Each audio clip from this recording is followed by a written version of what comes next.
एक विमान, 134 लोग और 9 साल तक दुनिया को लगा कि वे सब मर चुके हैं। सरकार ने खोज बंद कर दी, लेकिन फिर एक रेडियो कॉल ने पूरी दुनिया को हिला दिया। मेडे, मेडे, हम जिंदा हैं। 27 दिसंबर 1948 की रात दुनिया का सबसे बड़ा यात्री विमान डगलस DC-3 मियामी से फ्लोरिडा के लिए उड़ान भर रहा था। विमान में 125 यात्री और 9 क्रू सदस्य, कुल 134 लोग सवार थे। उत्तरी अटलांटिक महासागर के ऊपर लगभग 8300 फीट की ऊंचाई पर विमान शांति से अपनी 180 मील प्रति घंटे की रफ्तार से आगे बढ़ रहा था। रात के 8:13 हुए थे। कॉकपिट में कैप्टन रॉबर्ट मिलर और उनके को पायलट सब कुछ सामान्य देख रहे थे, लेकिन अचानक San Juan air traffic control यानी ATC के साथ उनका संपर्क कमजोर पड़ने लगा। कैप्टन मिलर ने रिपोर्ट किया कि उन्हें एक मामूली तकनीकी समस्या का सामना करना पड़ रहा है। ये उनकी आखिरी आवाज थी। इसके ठीक 10 सेकंड के अंदर विमान ATC के रडार से हमेशा के लिए गायब हो गया। विमान की आखिरी लोकेशन बरमूडा ट्रायंगल के ठीक बीच में थी। उस रात जो हुआ वो किसी तकनीकी खराबी से कहीं ज्यादा भयानक था। विमान दुनिया की सबसे रहस्यमयी जगह बरमूडा ट्रायंगल के एक ऐसे बवंडर में फंस गया था जिसके बारे में किसी ने ना कभी सुना था ना कभी देखा था। पलक झपकते ही विमान के अंदर चीख पुकार मच गई। कैप्टन मिलर ने अपनी पूरी ताकत से प्लेन को संभालने की कोशिश की, लेकिन तब तक बहुत देर हो चुकी थी। तूफान ने पूरे विमान को अपनी चपेट में ले लिया था और उसे किसी खिलौने की तरह घुमा रहा था। प्लेन के सारे इलेक्ट्रॉनिक उपकरण, कंपस, रडार, सब कुछ बंद हो चुका था। विमान अब किसी इंसान के नियंत्रण में नहीं था। वो सिर्फ तूफान की रफ्तार से अंधाधुंध उड़े जा रहा था। लगभग आधा घंटा उस जानलेवा बवंडर में जूझने के बाद जब विमान तूफान से बाहर निकला तो चारों तरफ सिर्फ अंतहीन समंदर था। प्लेन के इंजन अभी भी काम नहीं कर रहे थे और वो धीरे धीरे नीचे की ओर गिर रहा था। तभी को पायलट की नजर सामने एक द्वीप पर पड़ी। वो एक अनजान, अनछुआ द्वीप था। सबको पता था कि उनकी मौत बस कुछ ही पलों की दूरी पर है। विमान उस द्वीप पर मौजूद एक विशालकाय पुराने पेड़ से जा टकराया। पेड़ की सैकड़ों मोटी डालियों ने विमान को किसी जाल की तरह अपने अंदर फंसा लिया, और यही वो चमत्कार था जिसने 134 लोगों की जान बचा ली। विमान के पेड़ में फंस जाने से यात्रियों की जान तो बच गई, लेकिन ये एक दर्दनाक शुरुआत थी। विमान के अंदर से कराहने और रोने की आवाजें आ रही थी। कैप्टन रॉबर्ट मिलर, जिनका सिर एक पैनल से टकराया गया था, होश में आते ही हरकत में आ गए। उन्होंने तुरंत लोगों को शांत कराया। विमान में सवार एक retired army doctor Evelyn read ने बिना समय गवाए घायलों की देखभाल शुरू कर दी। कुल 10 लोग गंभीर रूप से घायल थे। किसी का हाथ टूटा था, किसी का पैर, तो 2 लोगों के सिर पर गहरी चोटें आई थीं। बाकी सभी लोग सदमे में थे, लेकिन सुरक्षित थे। जब सब धीरे धीरे विमान से नीचे उतरे तो उन्होंने महसूस किया कि वे कहां आ फंसे हैं। ये एक ऐसा द्वीप था जो किसी नक्शे पर मौजूद नहीं था। चारों तरफ घना जंगल, अजीबोगरीब पेड़ पौधे और एक अनजानी खामोशी थी। सबसे पहली और सबसे बड़ी चुनौती थी पानी। हर कोई प्यासा था, लेकिन पूरे द्वीप पर दूर दूर तक किसी नदी, झरने या साफ पानी के स्रोत का कोई निशान नहीं था। उनकी एकमात्र उम्मीद अब सिर्फ बारिश का पानी थी। कैप्टन मिलर ने अपने अनुभव का इस्तेमाल करते हुए लोगों को समूहों में बांटा। एक समूह को विमान के मलबे से खाने पीने का सामान, दवाइयां और काम की चीजें निकालने का काम सौंपा गया। दूसरा समूह कैप्टन के साथ मिलकर रात गुजारने के लिए एक अस्थायी आश्रय बनाने में जुट गया। उन्होंने विमान की टूटी हुई सीटों, धातु की चादरों और बड़े बड़े पत्तों का इस्तेमाल करके एक काम चलाऊ छत तैयार की जो उन्हें रात की ठंड और संभावित बारिश से बचा सके। उस पहली रात जब वे एक दूसरे से सटकर बैठे थे तो उनके दिलों में एक ही सवाल था, क्या कोई उन्हें ढूंढने आएगा? क्या वे कभी इस अनजान जगह से बाहर निकल पाएंगे? दूसरे दिन की सुबह एक नई और कहीं ज्यादा कठिन चुनौती लेकर आई। भोजन की कमी उनके सामने सबसे बड़ी समस्या बनकर खड़ी थी। विमान से जो थोड़ा बहुत खाना मिला था वो ज्यादा दिन चलने वाला नहीं था। उन्हें द्वीप पर ही भोजन खोजना था, लेकिन कौन सा फल जहरीला है और कौन सा खाने लायक, ये जानने का कोई तरीका नहीं था। ये अज्ञानता हर कदम पर मौत का खतरा बनकर खड़ी थी। इसी कोशिश में एक अधेड़ उम्र के व्यक्ति ने एक अनजान फल खा लिया और कुछ ही घंटों में उसकी तड़प तड़प कर मौत हो गई। ये द्वीप पर हुई पहली मौत थी जिसने सभी को अंदर तक हिलाकर रख दिया। पहली बार सबको यह एहसास हुआ कि वे सिर्फ फंसे नहीं हैं, बल्कि हर दिन मौत के बेहद करीब जी रहे हैं। डर, सदमा और अनिश्चितता पूरे समूह पर भारी पड़ने लगी। इस घटना के बाद लोगों में डर और सीमित भोजन को लेकर पहला संघर्ष शुरू हुआ, लेकिन कैप्टन मिलर और डॉक्टर एवलिन ने स्थिति को संभाला और लोगों को टूटने नहीं दिया। इसी बीच विमान में मौजूद इंजीनियर आर्थर वेस में टूटे हुए रेडियो को ठीक करने की कोशिश शुरू की। कई घंटों की कड़ी मशक्कत के बाद वो एक कमजोर सा सिग्नल भेजने में कामयाब रहा। उसने अपनी आखिरी लोकेशन और मदद का संदेश भेजा, लेकिन सामने से कोई जवाब नहीं आया। रेडियो की बैटरी खत्म हो चुकी थी और संपर्क का एकमात्र जरिया भी हमेशा के लिए टूट चुका था। दिन बीतते गए। जब 10 दिन बाद भी बचाव का कोई संकेत नहीं मिला, तो 4 लड़कों और एक लड़की का सब्र जवाब दे गया। एक रात जब सब गहरी नींद में थे, वे चुपके से विमान के मलबे से बनी एक छोटी सी नाव लेकर समुद्र में उतर गए। उन्हें लगा कि मरने से बेहतर है कोशिश करना।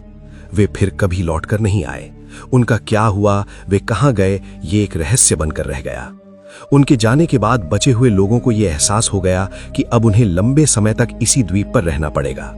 उम्मीद की जगह धीरे धीरे मजबूरी ने ले ली। कैप्टन मिलर ने सभी को इकट्ठा किया और एक स्थायी व्यवस्था बनाने का प्रस्ताव रखा। काम का बंटवारा किया गया। एक टीम रोज जंगल में जाकर भोजन और फल इकट्ठा करती, दूसरी टीम आश्रय को मजबूत बनाने और उसकी मरम्मत का काम संभालती। डॉक्टर एवलिन और कुछ अन्य लोग घायलों और बीमारों की देखभाल में जुट गए। दूसरी ओर अमेरिकी सरकार ने विमान को खोजने के लिए इतिहास का सबसे बड़ा सर्च ऑपरेशन शुरू किया था। अटलांटिक महासागर के चप्पे चप्पे को छान मारा गया, लेकिन विमान का एक टुकड़ा भी नहीं मिला। 1 सप्ताह की लगातार खोज के बाद जब कोई सुराग नहीं मिला, तो ये विशाल अभियान धीरे धीरे ठंडा पड़ गया। इसी बीच द्वीप पर बचे हुए लोगों ने जीने की कला सीखनी शुरू कर दी थी। उन्होंने द्वीप के पत्थरों और विमान की धातु को घिस घिस कर चाकू और भाले जैसे औजार बनाए। सबसे बड़ी चुनौती द्वीप के जंगली सुअर थे, जो झुंड में रहते थे और रात के समय उनके शिविर पर हमला कर देते थे। विमान में मौजूद एक शिकारी ट्रेनर ने लोगों को भाला चलाना और जाल बिछाना सिखाया। कई दिनों की योजना और अभ्यास के बाद उन्होंने अपने पहले जंगली सुअर का शिकार किया। ये एक भयानक लेकिन भावनात्मक क्षण था। शिकार के दौरान 2 लोग घायल हो गए, लेकिन जब वे उस शिकार को लेकर शिविर में लौटे, तो वो सिर्फ भोजन नहीं था, वो उनकी एकता और दृढ़ संकल्प की जीत थी। उन्होंने द्वीप के किनारे टूटे हुए नारियल के तनों से रेत पर बड़े बड़े अक्षरों में हेल्प लिखा, इस उम्मीद में कि शायद कोई गुजरता हुआ जहाज या विमान इसे देख ले। हर दिन वे उसी दिशा में नजरें गड़ाए रहते थे। 6 महीने बीत चुके थे। बाहरी दुनिया के लिए NC-16002 विमान और उसमें सवार 134 लोग एक अनसुलझी पहेली बन चुके थे। 45 मिलियन खर्च करने के बाद अमेरिकी सरकार ने आधिकारिक तौर पर सर्च ऑपरेशन बंद कर दिया और सभी को लापता घोषित कर दिया। उनके परिवारों को बता दिया गया कि अब लौटने की कोई उम्मीद नहीं है। लेकिन इस अनजान द्वीप पर जीवन किसी तरह आगे बढ़ रहा था। जो लोग गंभीर रूप से घायल थे, वो डॉक्टर एवलिन की देखभाल में धीरे धीरे ठीक होने लगे और छोटे मोटे कामों में हाथ बटाने लगे। फिर भी बीमारी और निराशा के कारण कुछ और लोगों की मौत हो गई। अब द्वीप पर केवल 114 लोग बचे थे। उन्होंने अपने मृतकों को सम्मान के साथ दफनाना शुरू किया और एक दूसरे का मानसिक सहारा बने। रात में जब सब आग के चारों ओर बैठते, तो अपने पुराने जीवन की कहानियां सुनाते और कभी कभी गाने भी गाते। लगभग 1.5 साल बाद द्वीप पर पहली बार किसी बच्चे की किलकारी गूंजी, जिसने सबके दिलों में एक नई उम्मीद जगा दी। लगभग 1.5 साल बाद द्वीप पर जन्मे उस बच्चे ने सभी के भीतर जीने की एक नई वजह भर दी थी। समय बीतता गया और 2 साल पूरे हो चुके थे। इस दौरान उन्होंने द्वीप पर जीना सीख लिया था। उन्होंने छोटी मोटी खेती शुरू कर दी थी और मछली पकड़ने के नए नए तरीके ईजाद कर लिए थे। फिर भी सभ्य दुनिया में लौटने की इच्छा उनके दिलों में जिंदा थी, जो हर रात उन्हें बेचैन रखती थी। इंजीनियर आर्थर वेंस के नेतृत्व में सभी ने मिलकर एक बड़ी नाव बनाने का फैसला किया। ये उनका अब तक का सबसे बड़ा और सबसे महत्वाकांक्षी प्रोजेक्ट था। महीनों की कड़ी मेहनत के बाद उन्होंने विमान के टुकड़ों, लकड़ी और बेलों का उपयोग करके एक बड़ी और मजबूत नाव तैयार की। जिस दिन उन्होंने उस नाव को समुद्र में उतारा, वो दिन किसी त्योहार से कम नहीं था। 25 सबसे मजबूत और अनुभवी लोगों को उस नाव पर सवार किया गया, इस वादे के साथ कि वे मदद लेकर वापस लौटेंगे। नाव द्वीप से कुछ मील दूर तक तो ठीक चली, लेकिन फिर मौसम ने अपना असली रूप दिखा दिया।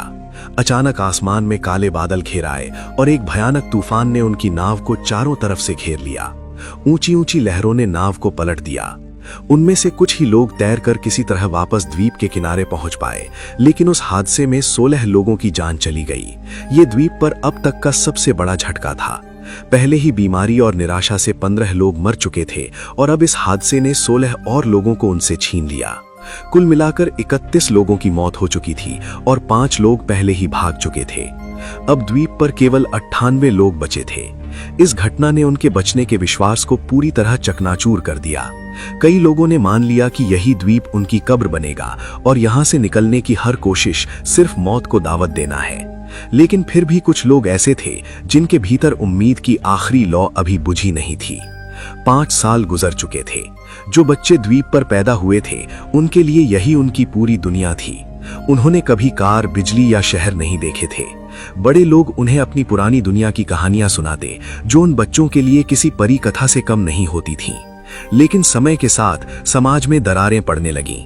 द्वीप के प्राकृतिक संसाधन जैसे खास किस्म के फलदार पेड़ और छोटे जानवर धीरे धीरे कम होने लगे थे। भोजन की कमी ने लोगों के बीच तनाव पैदा कर दिया और वे 2 गुटों में बंट गए। एक गुट का नेतृत्व कैप्टन मिलर कर रहे थे, जो अब भी मानते थे कि किसी भी कीमत पर यहां से निकलने की कोशिश जारी रखनी चाहिए। दूसरा गुट एक हताश व्यक्ति के नेतृत्व में था, जिसका मानना था कि यही उनकी नियति है और बाहर निकलने की हर कोशिश सिर्फ मौत लेकर आई है। इसी बीच भोजन की तलाश में गया एक खोजी दल द्वीप के अंदरूनी हिस्से में पहुंचा, जहां उन्हें कुछ ऐसा मिला जिसने उनके रोंगटे खड़े कर दिए। उन्हें किसी प्राचीन और टूटी फूटी सभ्यता के खंडर मिले। उन खंडरों के पास एक गुफा के अंदर उन्हें एक इंसान का कंकाल मिला, जिसके पास धातु का एक छोटा सा जंग लगा टुकड़ा पड़ा था। वो टुकड़ा किसी पुराने विमान का हिस्सा लग रहा था। इससे साफ हो गया कि वे इस द्वीप पर फंसने वाले पहले लोग नहीं थे। बरमूडा ट्रायंगल का रहस्य और भी गहरा हो गया। क्या इस द्वीप पर कोई श्राप था? क्या यहाँ आने वाला हर इंसान यहीं मर जाता है? इन सवालों ने उनके दिलों में डर और निराशा को और मजबूत कर दिया। 7 साल बीत चुके थे और इन 2 सालों में तनाव, बीमारी और भोजन की कमी के कारण 16 और लोगों की मौत हो गई थी। अब उनकी संख्या घटकर सिर्फ 82 रह गई थी। लोग जीने की उम्मीद लगभग छोड़ चुके थे और बस किसी तरह दिन काट रहे थे। तभी 8वें साल की एक दोपहर द्वीप पर एक भयानक चक्रवात आया। तेज हवाओं और मूसलाधार बारिश ने उनके बनाए आश्रयों और फसलों को पूरी तरह तबाह कर दिया। वे खुले आसमान के नीचे भीगते हुए कांप रहे थे और सोच रहे थे कि शायद अब अंत आ गया है।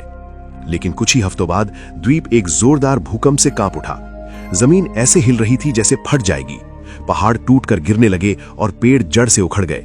हर कोई अपनी जान बचाने के लिए इधर-उधर भाग रहा था। अनजाने में यही भूकंप उनके उद्धार का कारण बनने वाला था। भूकंप के कारण विमान का वो मलबा जो सालों से एक ही जगह पड़ा था, अपनी जगह से खिसक गया। उसके नीचे दबे कुछ तार और उपकरण बाहर आ गए। भूकंप के कुछ दिन बाद जब सब कुछ शांत हुआ तो इंजीनियर आर्थर वेन्स टूटे हुए मलबे का निरीक्षण कर रहा था। तभी उसकी नजर विमान के उस रेडियो पर पड़ी जो अब एक अलग कोण पर पड़ा था। उसी समय वैज्ञानिकों के अनुसार एक तीव्र सौर तूफान यानी सोलर फ्लेयर उठा, जिसने पृथ्वी के चुंबकीय क्षेत्र को प्रभावित किया। शायद इसी खगोलीय घटना या हिले हुए तारों के जुड़ जाने से एक चमत्कार हो गया। आर्थर ने जैसे ही रेडियो का एक स्विच दबाया, उसमें से हल्की सी खरखराहट की आवाज आई। उसके दिल की धड़कन तेज हो गई। उसने कांपते हाथों से बचे खुचे तार जोड़े और 9 साल में पहली बार रेडियो की हरी बत्ती जल उठी। उसने तुरंत माइक उठाया और कांपती आवाज में कहा, मेडे मेडे मेडे। ये फ्लाइट NC-16002 है। क्या कोई सुन रहा है? हम जिंदा हैं। मियामी के एयर ट्रैफिक कंट्रोल में बैठे ऑपरेटर को जब यह संदेश सुनाई दिया तो उसे अपने कानों पर यकीन नहीं हुआ। लेकिन जब आर्थर ने विमान का रजिस्ट्रेशन नंबर, कैप्टन का नाम और उड़ान की तारीख बताई तो पूरे कंट्रोल रूम में सन्नाटा छा गया। अमेरिकी सरकार ने तुरंत रेस्क्यू ऑपरेशन दोबारा शुरू कर दिया। द्वीप पर मौजूद लोग दिन रात आग जलाकर धुआं करते रहे। पूरे 9 साल बीत चुके थे। एक सुबह जब बचे हुए 82 लोग जागे तो दूर क्षितिज पर एक छोटा सा धब्बा दिखाई दिया। वो धब्बा धीरे धीरे बड़ा होता गया और आखिरकार वो एक अमेरिकी नौसेना का जहाज निकला। उस जहाज को देखते ही 9 साल का दर्द, पीड़ा और इंतजार आंसुओं के सैलाब में बह निकला। लोग रो रहे थे, हंस रहे थे और एक दूसरे को गले लगा रहे थे। जब बचाव दल द्वीप पर उतरा तो वे उस दृश्य को देखकर सन्न रह गए। जिन्हें दुनिया 9 साल पहले मरा हुआ मान चुकी थी, वे आज उनके सामने खड़े थे। उनकी वापसी की कहानी ने पूरी दुनिया को हिला दिया।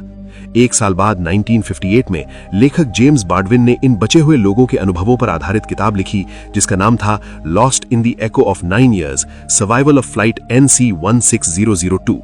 ये किताब अमेरिका की सबसे ज्यादा बिकने वाली किताबों में से एक बनी और ये साबित कर गई कि उम्मीद की एक छोटी सी किरण भी सबसे घने अंधेरे को चीर सकती है।